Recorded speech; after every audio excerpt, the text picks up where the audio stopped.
Hi, my name is Crystal Corbello. I'm one of the campus ministers here at Newman, Pasadena, and I want to set the stage for you about young people in the church today.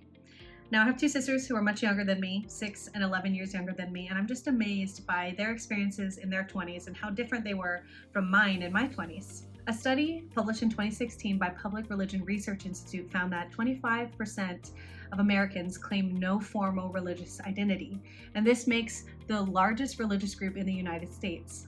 This is up from the 14% of religiously unaffiliated by the end of the 90s, which is up from the 6% between the 70s to the 90s.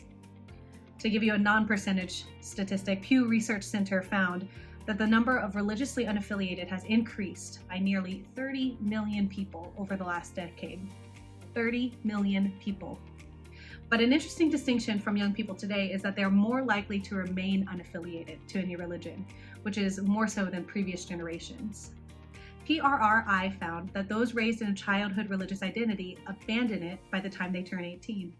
And approximately 2/3 of unaffiliated Americans believe it is not important for children to be brought up in a religion so they can learn good values. Religious disaffiliation doesn't just impact the way young people identify themselves. Of course, it also impacts their religious engagement and participation.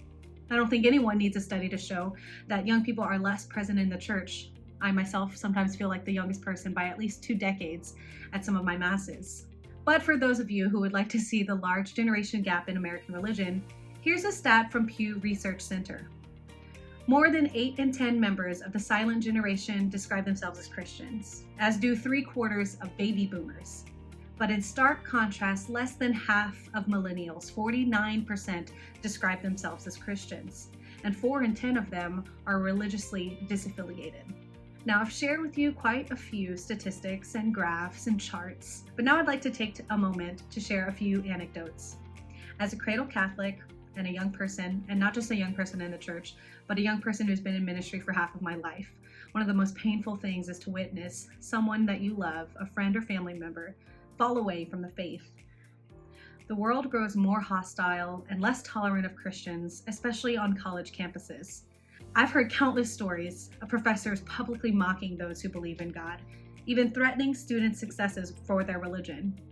Students who run their Catholic club on campus receive backlash and constantly face red tape from the administration.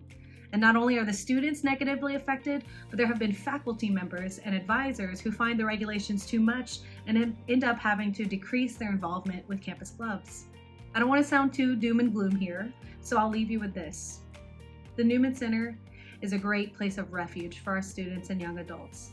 They feel free to explore their faith intellectually, and not only that, but to receive nurture and care through spiritual direction and accompaniment. And not just that, but a place to belong. The Newman Center for many is the face of the church.